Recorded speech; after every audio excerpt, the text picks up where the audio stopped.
ज्ञापन देने के लिए अपने सीएमओ को, अपने कमिश्नर के पास जब जाते हैं मिलने के लिए, उनके ऊपर भी बहुत प्रेशर है और प्रेशर के कारण वो कहते हैं कि कुछ कर्मचारी चले जाइए, कुछ कर्मचारी यहाँ पर काम करिए, कुछ लोग आज चले जाइए, कुछ लोग कल चले जाइए।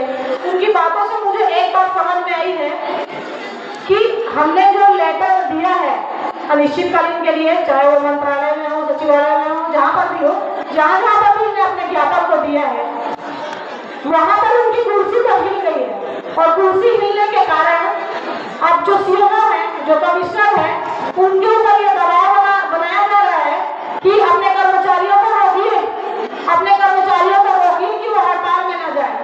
तो आप इस बात से आप समझ जाइए कि हमारी मांगे ज्यादा समय नहीं है पूरा होने के लिए, क्योंकि यदि उनके ऊपर दबाव न होता तो वो अपने सीएमओ को, वो अपने कमिश्नर को इन बातों को नहीं बोलते। इस बात को थोड़ा सा आपने ध्यान में लाइए कि जो वहाँ नगर प्रशासन विभाग में मंत्री बैठे हुए हैं, वो निश्चय हमारी मांगों को लेकर के या हमारे आंदोलन को लेकर के उनकी कुर्सी जो है हिल गई है। एक बात और मैं बोलना चाहूंगी कि जो नगरीय प्रशासन के अधिकारी जो लोग हैं, वो लोग बोलते हैं कि जो नगर निगम है वो अर्ध शासकीय विभाग है, वो लोकल बॉडी है और उनको पैसा देने के लिए हमारे पास फंड नहीं है, हमारे पास पैसा नहीं है। ये बात उनके द्वारा बोली जाती है। तो मैं एक बात शासन से इस मंच के माध्यम से कहना चाहूंगी, जब हम सुबह 10 बजे से लेकर के 5:30 बजे तक के काम कर रहे हैं, हम काम का ही तो पैसा मांग रहे हैं और सरकार ऐसी इतनी सारी योजनाओं को लॉन्च कर रही है, युवाओं के लिए हो चाहे महिलाओं के लिए हो, जो काम भी नहीं करते हैं और उनको मंथली पैसा देने के लिए उनके पास फंड है।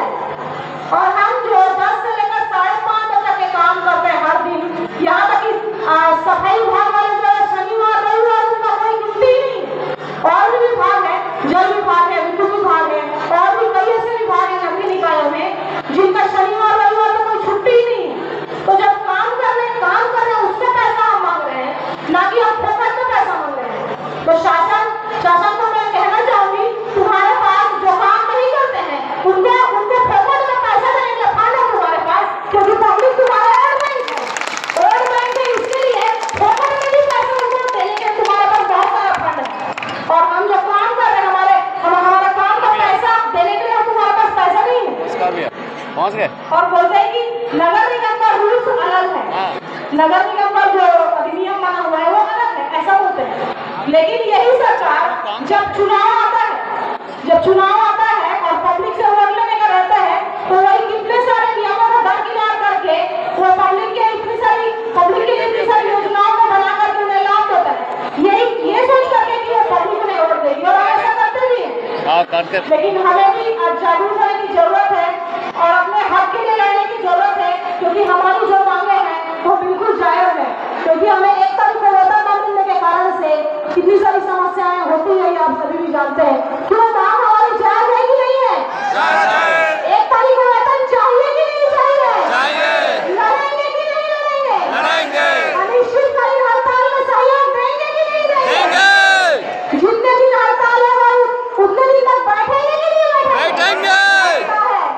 आप सभी से मेरा निवेदन है कि आप सभी घर में सभी के बहुत सारे काम हैं, लेकिन उन कामों को साइड करके ये जो अपने वर्तमान और भविष्य को लेकर के हम लड़ाई को लड़ रहे हैं। जैसे हमारा सीपीएफ का पैसा है वो 5 सालों से जमा नहीं हुआ है, मूल तो छोड़ो और ब्याज भी छोड़ो, मूल तो जमा कर दे, कम से कम ब्याज ना मिले तो वही सही, मूल को तो जमा करे, वो भी आज हमें नहीं मिल रहा है।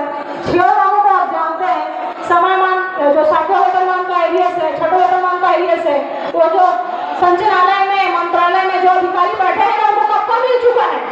लेकिन हम लोग कितने साल से लेटर पे लेटर दिए जा रहे हैं, अपनी समस्याओं को बताए जा रहे हैं, लेकिन उनके कान में जूं नहीं रह रही है। अब आया है कान में मट्टी तेल डालने का समय आया है। ठीक है साथियों, कान में मिट्टी तेल डालने का समय आ गया है और माचिस को रखे हैं कि रखे?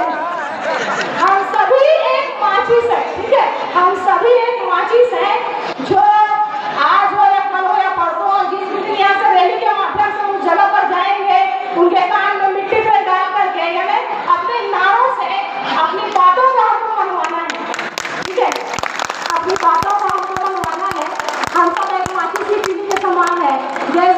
माचिस की तीली सिर्फ एक ही तीली से पूरा जंगल राख हो जाता है, वैसे हम सभी मिल करके अपनी मांगों को जरूर उनसे मनवा सकते हैं। और आखिरी समय तक हमको लड़ना है, कभी भी हार नहीं मानना है, अपनी सारी समस्याओं को दरकिनार करके, अपने घर के परेशानियों को दरकिनार करके इस लड़ाई में हमें आगे आना है और निश्चय हमारी सफलता होगी।